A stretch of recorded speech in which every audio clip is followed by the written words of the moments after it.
જૂનાગઢ વિકાસનો હિસાબ માંગવા માટે કોંગ્રેસ પહોંચ્યું છે મહાનગરપાલિકાની કચેરી ખાતે। જૂનાગઢ મહાનગરપાલિકાના સત્તાધીશો દ્વારા સરકાર મનપાના ફાળવવામાં આવેલી ગ્રાન્ટનો હિસાબ માંગવા માટે જૂનાગઢ કોંગ્રેસ પહોંચ્યું છે મહાનગરપાલિકા સાથે। આવો જોઈએ શું છે સમગ્ર રજૂઆત। Story report by Paresh Buddhapatti. આજ રોજ કોર્પોરેશનની સ્થાપનાથી ક્યારેય જૂનાગઢમાં ના બનાવી હોય એવી ઘટના એવી બની છે કે રેગ્યુલર ચૂંટણી આપવાની હતી તો ગઈકાલે 31 તારીખે કોર્પોરેશનની મુદત પૂરી થાય। જૂનાગઢની પ્રજા ત્રાહિમામ છે।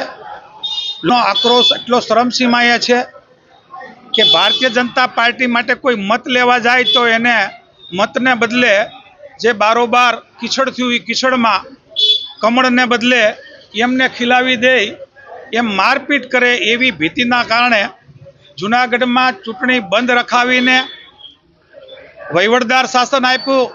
વહીવટદાર શાસન એટલે આપ્યું કે એ લોકો માનસશાસ્ત્ર રીતે એવું સમજે કે 90 દિવસમાં લોકો ભૂલી જાય અને 90 દિવસ પછી ચૂંટણી આવે તો એમને ફાયદો થાય એટલા માટે પહેલાં તો ચૂંટણી બંધ રખાવી છે। એ આજના માટે લોકશાહી માટે અને જૂનાગઢની જનતાના પ્રતિનિધિ આપવાને બદલે કાળો દિવસ મનાવવો જોઈએ।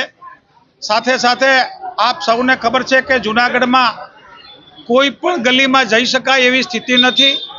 રસ્તાઓ નથી, રસ્તાઓ અને કીચડ થઈ ગયું છે।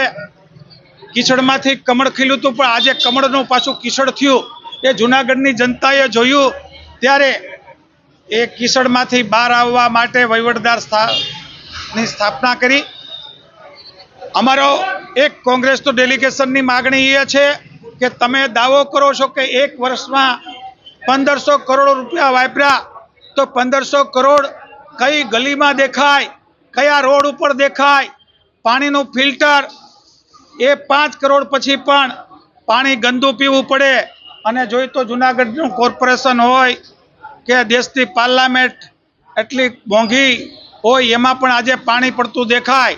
એટલે કહેવાનું એમ કે જૂનાગઢથી લઈને દિલ્હી સુધી જે ભારતીય જનતા પાર્ટીએ ભ્રષ્ટાચાર કર્યો એ ભ્રષ્ટાચાર હવે ખુલ્લો પડવા લાગ્યો અને એટલે જ ભારત દેશમાં પણ એસેમ્બલીની 13 સીટમાંથી 10 સીટ ગઠબંધનને મળે, માત્ર 2 જ ભાજપને મળી। અને જો અત્યારે કોર્પોરેશનની ચૂંટણી આપવામાં આવે તો ભારતીય જનતા પાર્ટીની ડિપોઝિટ દૂર થાય।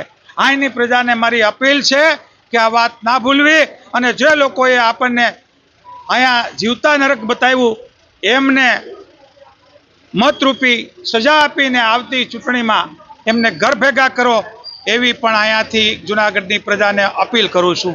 જય હિન્દ, જય। ગત તારીખ 31/7/2024ના રોજ વર્તમાન બોડીની જે મુદત પૂરી થઈ, મુદત પૂરી થયા પછી જે કોર્પોરેશનના શાસકો દ્વારા જે વિકાસ પુસ્તિકા બહાર પાડવામાં આવેલી, આ વિકાસ પુસ્તિકા માત્ર ભ્રમ ફેલાવવા પૂરતી હોય એવું માની શકાય છે। કારણ કે છેલ્લા 2.5 વર્ષમાં જૂનાગઢના વિકાસ માટે 1560 કરોડ રૂપિયા વાપર્યા આવો દાવો કરવામાં આવેલો છે। 1560 કરોડ રૂપિયા એટલે એક વોર્ડમાં અંદાજે 104 કરોડ રૂપિયા થાય। આજે તમે જૂનાગઢની હાલત જોવો તો રસ્તા, ગટર, પાણીના કોઈ સુવિધા નથી। 1560 કરોડ વાપર્યા અને જો ગામને આવી હાલાકી ભોગવવી પડતી હોય તો આજે એના વિરોધમાં કોઈ પણ શાસક પક્ષ તો મન પડે એવો જવાબ આપી શકે। કારણ કે રાજકીય માણસને ખોટું બોલવું એટલે રમતવાત છે।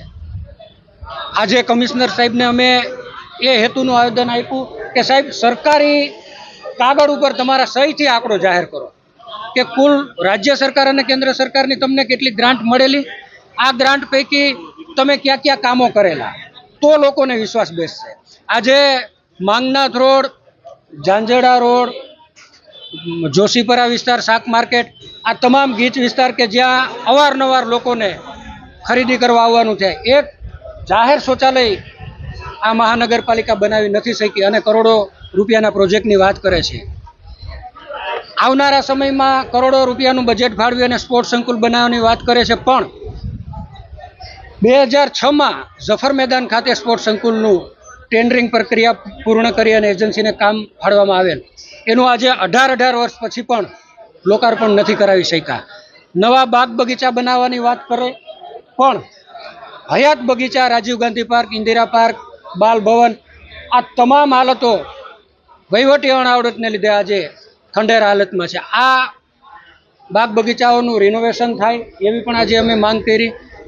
સૌથી મહત્વનો પ્રશ્ન કે જે કાળવા નદી પસાર થાય છે આપણા સિટીમાંથી, એ નદીને બિલ્ડરોએ એટલી હદે દબાણ કરી અને આજે હોકળો બનાવી દીધો છે, જેના લીધે ગત વર્ષે જે ભયંકર પૂર આવ્યું અને રાયજીબાગ, કાશી વિશ્વનાથ સોસાયટી, કલ્યાણનગર, લક્ષ્મીનગર, દુર્વેશનગર જેવા અનેક વિસ્તારમાં કાળવાના પાણી ફરી વળ્યા અને લોકોને ખૂબ જ આર્થિક નુકસાની ભોગવવી પડી. ભવિષ્યમાં કોઈ જાનહાનિ ન થાય એટલે આ 262ની જે ભૂતકાળમાં નોટિસો આપીને સંતોષ માની લીધો સત્તાધીશોએ, એ નોટિસોનો પૂરતો અમલ થાય અને જેના પણ બાંધકામો હોય આ તમામ બાંધકામો તાત્કાલિક અસરથી તોડી પાડવામાં આવે એવી પણ આજ અમે માંગ કરી.